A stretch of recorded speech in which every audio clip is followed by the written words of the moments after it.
আসসালামু আলাইকুম dear student, can you hear me? তো আমরা আজকে মেনিয়াস ডিজিজ তোমাদের নিয়ে আলোচনা করব। সেটা হচ্ছে Meniere's disease is a disorder of the inner ear where the endolymphatic system is distended with endolymph which is characterised by চারটে ক্রাইটেরিয়া আছে আর কি।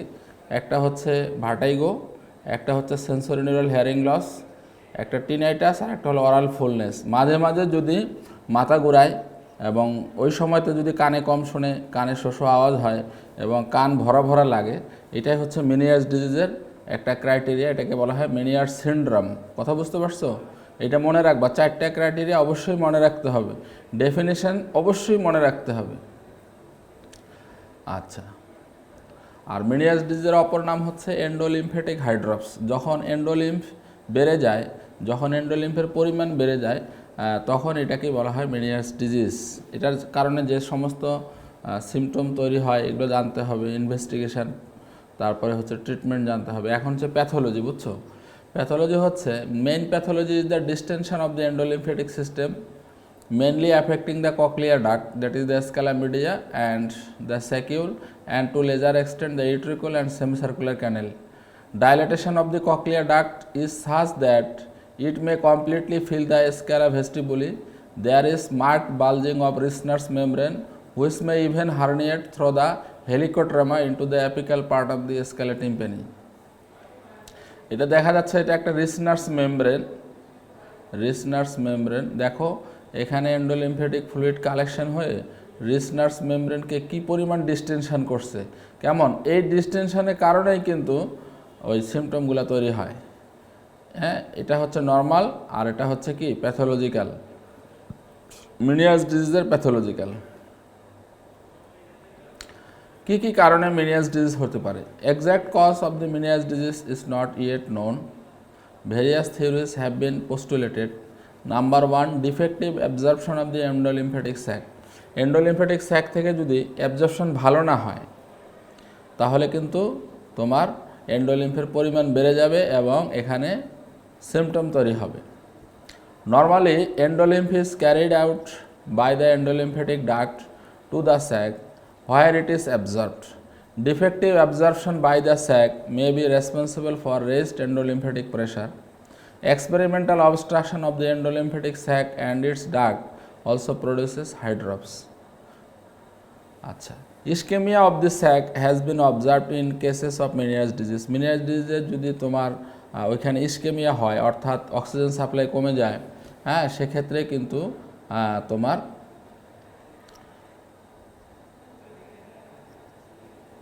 যখন তুমি অপারেশন করতে যাও তখন কিন্তু এটা অবজারভেশন হতে পারে। কারণ দেখা যাচ্ছে কি সেখানে ভাস্কুলারিটি কমে যায়, আর ভাস্কুলারিটি যদি কমে যায় তখন কিন্তু সেখান থেকে ফ্লুইডটা কিন্তু অ্যাবজর্পশন কম হয়।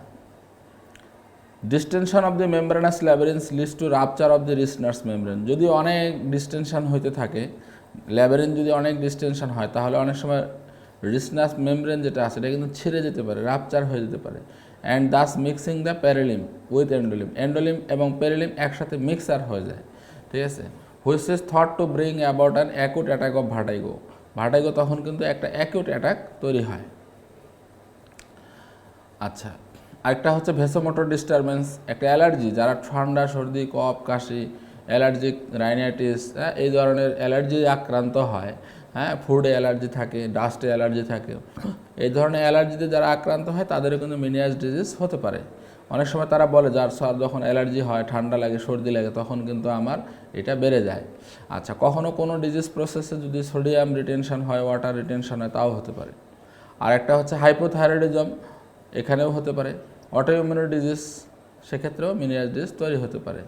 এটা একটা মেনিয়াস ডিজিজ সিমটম ম্যাটোলজিগুলো অ্যানালাইসিস করা হয়েছে। সেটার মধ্যে একটা হচ্ছে যে কি অ্যাবজর্পশন যদি কম হয়, ঠিক আছে, তাহলে যদি তোমার ফুড অ্যালার্জি থাকে এবং অটোইমিউন ডিজিজ বিভিন্ন থাকে, সেখান থেকে হতে পারে। ভাইরাল ইনফেকশান, বিশেষ করে হার্পেস ভাইরাস ইনফেকশান, আর একটা স্ট্রেসের কারণে হতে পারে, সোডিয়াম রিটেনশন, ওয়াটার রিটেনশন। এতগুলা যা পড়াইলাম, এই পড়ানোগুলাই এটা একটা ছবি আকৃতিতে দেখানো হয়েছে, হ্যাঁ, এবং এখানেগুলো সিমটমগুলো দেখানো হয়েছে কি ভার্টাইগো, এপিসোডিক। ভার্টাইগো কিন্তু সবসময় থাকে না, এপিসোডিক। এপিসোডিক মানে কি মাঝে মাঝে ভার্টাইগো হয়, ঠিক আছে, এবং মাঝে মাঝে হিয়ারিং লস হয় এবং ওই সময়তেই কানে শোষ করে এবং কান ভরা ভরা লাগে, ঠিক আছে, অরাল ফুলনেস ডেভেলপ করে। আচ্ছা, ক্লিনিক্যাল ফিচার, কী কী ক্লিনিক্যাল ফিচার নিয়ে আসবে তোমার কাছে? কিছু কিছু ক্লিনিক্যাল ফিচার কার্ডিনাল সিমটমস আছে। এটা এতক্ষণ 4টে যে সিমটম বললাম, এই same symptom, that is the episodic vertigo, fluctuating hearing loss, tinnitus, sense of fullness or pressure in the involved ear. এখন আসে এক্সামিনেশান।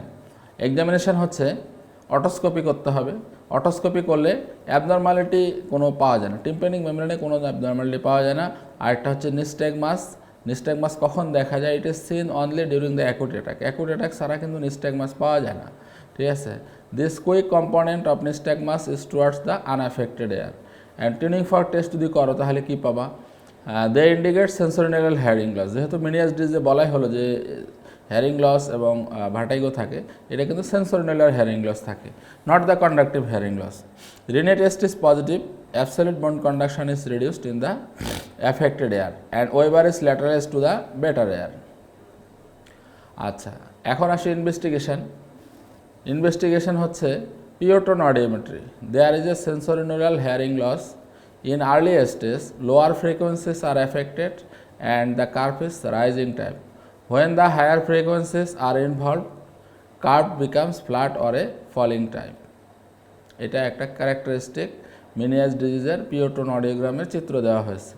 এত বিস্তারিত তোমাদের আসে না, শুধু এরকম শর্ট নোট আকারে আসতে পারে। অনেক সময় আসে যে প্রবলেম বেসড মেনিয়াস, একটা ফাইন্ডিংস দিল, একটা সিমটম দিল, তুমি এখন লেখো। বেশি লেখার তোমার সুযোগও নাই, সময়ও তোমাদের কম, সুতরাং মেইন কথাগুলো ইনক্লুড করতে হবে। ইনভেস্টিগেশনের মধ্যে পিওটোন অডিওগ্রামগুলো এখন হলো স্পেস অডিওমেট্রি, আর তারপরে হলো স্পেশাল অডিওমেট্রি টেস্ট, একটা হচ্ছে রিক্রুটমেন্ট টেস্ট, একটা হলো সিসি টেস্ট। সিসি টেস্ট হচ্ছে short increment sensitivity index test. CC score is better than 70%, এটা তোমার না জানলেও চলবে, সমস্যা নাই। আর একটা হচ্ছে tone decay test. Normally there is decay less than 20 decibel, 20 ডেসিবেলের নিচে টোন ডিকে থাকে। এই যে এবার কিন্তু একটা মানে এমসিকিউ দেখলাম, সেটা এমসিকিউ এর মধ্যে কিন্তু ইলেকট্রোকক্লিওগ্রাফি আসছিল মেনিয়াস ডিজিজ রিলেটেড। ওখানে ছিল ইসিওজি, ইকোজি, আসলে হবে ইকজি, ইলেকট্রোকক্লিওগ্রাফি। তো এখানে কিছু ধরনের পটেনশিয়াল আছে কানের মধ্যে, একটা হলো সামেশন পটেনশিয়াল আর একটা হলো action potential.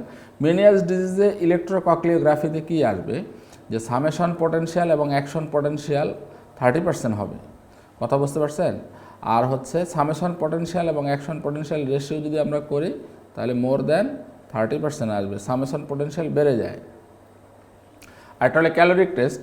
Caloric test shows reduce response on the affected site in 75% of cases. আর একটা হচ্ছে glycerol test. Patient is given glycerol with an equal amount of water and a little amount of flavouring agent or lemon juice.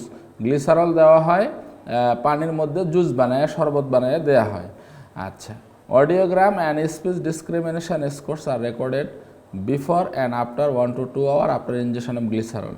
মানে গ্লিসারলের তোমার খাওয়ানোর আগে অডিওগ্রাম করা হয় এবং স্পিচ ডিসক্রিমিনেশন স্কোর করা হয়, এবং খাওয়ানোর 1 থেকে 2 ঘন্টা পরেও কিন্তু এই পরীক্ষাটা সেম করা হয়। তাহলে improvement of 10 decibel hearing loss in 2 or more adjacent octaves or gain of 10% discrimination scores makes the test positive. অর্থাৎ গ্লিসারল খেলে কিন্তু বডির ফ্লুইডটা বের হয়ে যায়, তাহলে কি এন্ডোলিম্ফটাও কি বের হয়ে যাচ্ছে। তাহলে এন্ডোলিম্ফের কারণে যদি তার প্রবলেম, তাহলে এন্ডোলিম্ফ যখন কমে যায় তখন তো সে হিয়ারিংটাও ভালো আসে, স্পিচ ডিসক্রিমিনেশন টেস্ট এটাও ভালো আসে। There is also improvement of tinnitus and the sense of fullness in the ear. Cochlear এবং রেট্রোকক্লিয়ার লেশনের ডিফারেন্স দেখানো হয়েছে, এটা পোস্ট গ্রাজুয়েট লেভেলের পড়া, এটা তোমাদের লাগবে না। কয় প্রকার আছে? একটা হচ্ছে ককলিয়ার হাইড্রপস, একটা ভেস্টিবুলার হাইড্রপস, আর একটা হলো ড্রপ অ্যাটাক্স, আর একটা হচ্ছে Lermoyez syndrome. Meniere's disease versus Meniere's syndrome, এটা কি জিনিস? Meniere's disease is an idiopathic condition while the Meniere's syndrome, though resembling Meniere's disease clinically, result from a variety of conditions such as trauma, viral infection, syphilis, Cogan syndrome, autosclerosis or autoimmune disorders. It is also called secondary Meniere's disease. এখন মেনিয়াস disease diagnosis কীভাবে হবে?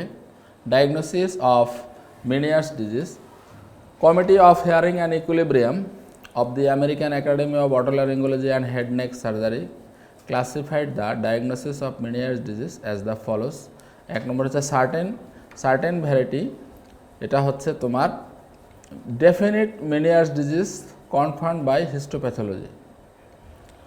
আচ্ছা, 2 নম্বর definite 2 or more definite spontaneous episodes of vertigo lasting 20 minutes or longer। তাহলে এতে আসো, audiometrically documented hearing loss on at least one occasion. বিতে হচ্ছে tinnitus or aural fullness in the affected ear. সিতে হচ্ছে অল আদার কজেস এক্সক্লুডেড। 3 নম্বর হলো প্রবাবেলের মধ্যে এ আছে, বি আছে, সি আছে, ডি আছে। এতে হচ্ছে 1 definite episode of vertigo, B হচ্ছে audiometrically documented hearing loss on at least one occasion, এটা একটা ক্রাইটেরিয়া। সি নাম্বার হচ্ছে tinnitus or aural fullness in the treated ear, এটা একটা ক্রাইটেরিয়া। আরেকটা হচ্ছে যে আদার কজেস এক্সক্লুডেড। আরেকটা হলো পসিবল হচ্ছে episodic vertigo of Meniere's type without documented hearing loss, sensorineural hearing loss, fluctuating or fixed with disequilibrium but without definitive episodes, other causes excluded. Staging of Meniere's disease: Stage 1, Stage 2, Stage 3 and Stage 4. Stage 1 হচ্ছে 25 or less than 25, Stage 2 হচ্ছে 26 to 40, R Stage 3 হচ্ছে 41 to 70, Stage 4 হচ্ছে more than 70। এটা কি জিনিস? Pure tone average in decibel previous 6 months, এটার উপর ভিত্তি করে মেনিয়াস ডিজিজের স্টেজিং করা হয়। এখন ট্রিটমেন্ট কি দিবা? ট্রিটমেন্ট হচ্ছে এ হচ্ছে জেনারেল মেজার্সের মধ্যে ইনক্লুডিং আছে রিঅ্যাসুরেন্স, স্মোকিং অ্যাভয়েড করতে হবে, low salt diet, avoid excessive intake of water, বেশি পানি খাওয়া যাবে না, avoid over indulgence coffee, tea, alcohol, চা খাওয়া যাবে না বেশি, হ্যাঁ, এবং কফি বেশি খাওয়া যাবে না, এবং অ্যালকোহল, হ্যাঁ, মদ্যপান করা যাবে না, তাহলে কিন্তু এটা অ্যাগ্রেভেট করবে। স্ট্রেস অ্যাভয়েড করতে হবে এবং লাইফস্টাইল মডিফিকেশন করতে হবে। আর avoid activities requiring good body balance. Management of acute attack কীভাবে ম্যানেজ করবা? 1 নম্বর হলে রিঅ্যাসুরেন্স। রুগী মনে করে যে আমার ব্রেন ক্যান্সার হয়ে গেছে, ব্রেন ক্যান্সার হওয়ার কারণে আমার মাথা ঘুরতেছে, তো রুগীকে বলতে হবে না, এটা কোনো ব্রেন ক্যান্সার না, বড় ধরনের কোনো সমস্যা না, তাকে আশ্বস্ত করতে হবে এবং সান্ত্বনা দিতে হবে। আরেকটা হচ্ছে বেড রেস্ট। আরেকটা হলো ভেস্টিবুলার সিডেটিভ। তোমরা অনেকেই জানো যে ভেস্টিবুলার সিডেটিভ আমাদের বাজারে কী নামে পাওয়া যায়, কেমন ভার্গন ট্যাবলেট নামে পাওয়া যায়, এস্টেমেটিল ট্যাবলেট নামে পাওয়া যায়। এই ভেস্টিবুলার সিডেটিভ কেন দেবে? মাথা ঘুরানি বন্ধ করার জন্য। একটা হলো ডাইমেন হাইড্রেনেট, একটা হলো প্রোমেথাজিন, আরেকটা হলো প্রোক্লোরপায়াজিন, ডায়াজিপাম, এগুলো অ্যাকিউট অ্যাটাকে কাজ করে। আরেকটা হলো ভেসোডাইলেটর হিসেবে কী দিতে পারি? একটা হচ্ছে ইনহ্যালেশন অফ কার্বোজেন, অর্থাৎ 5% কার্বন ডাইঅক্সাইড উইথ 95% অক্সিজেন। এটা মিক্স করলে তোমার হয়ে যায় carbogen, carbon dioxide and oxygen. Carbon ডাইঅক্সাইডের মধ্যে কার্বো, অক্সিজেনের জেন, এই দুইটা মিলে হচ্ছে কার্বোজেন। এটাকে তুমি ইনহ্যালেশন দাও। আর একটা হলো histamine drip, histamine diphosphate 2.75 milligram dissolved in 500 ml of glucose given IV with a slow rate। Chronic ফেসের ম্যানেজমেন্ট কীভাবে হবে? নাম্বার 1 একটা হচ্ছে ভেস্টিবুলার সিডেটিভ, যেটা আগেই বলা হয়েছে যে প্রোক্লোরপায়াজিন পাওয়া যায় 5 মিলিগ্রাম ট্যাবলেট আকারে, তো এখানে 10 মিলিগ্রাম হলে 2টা ট্যাবলেট দিতে হবে থ্রাইস এ ডে, অর্থাৎ দিনে 3 বার, হ্যাঁ, orally for 2 months and then reduce to 5 milligram thrice a day for another month. আরেকটা হচ্ছে vasodilator, nicotinic acid 50 milligram taken about an hour before meals thrice a day, এটাও কিন্তু ভেসোডাইলেটর হিসেবে কাজ করে। একটা হলো ডায়োরেটিক্স ফ্রুসেমাইড, প্রোপ্যানথিলিন ব্রোমাইড, আরেকটা হলো এলিমিনেশন অফ অ্যালার্জেন, আরেকটা হচ্ছে হরমোনাল কিছু ট্রিটমেন্ট রয়েছে। আরেকটা হচ্ছে ইন্ট্রাটিম্পানিক জেন্টামাইসিন ইঞ্জেকশন, এটাকে বলা হয় কেমিক্যাল ল্যাবিরিনথেক্টমি, হ্যাঁ, এটা দেওয়া যায়, মানে কানের ভিতর দিয়ে ইঞ্জেকশন দেওয়া হয়, এটাকে জেন্টামাইসিন ইঞ্জেকশন দেওয়া হয়। আর কিছু সার্জিক্যাল অপশন আছে অপারেশন। নাম্বার 1 একটা হলো কনজারভেটিভ অপারেশন, আরেকটাগুলো আছে ডিস্ট্রাকটিভ অপারেশন। কনজারভেটিভের মধ্যে হলো decompression of the sac, endolymphatic shunt operation, আরেকটা হচ্ছে স্যাকুলোটমি, আরেকটা হচ্ছে section of the vestibular nerve, আরেকটা হচ্ছে ultrasonic destruction of the vestibular labyrinth, আরেকটা হচ্ছে কি ডিস্ট্রাকটিভ প্রসিডিউর, সেটাকে বলা হয় ল্যাবিরিন্থ। ফুল ল্যাবিরিন্থ কী করা হয়, ফুল ল্যাবিরিন্থ এখানে অপারেশন করে ফেলে দেওয়া হয়।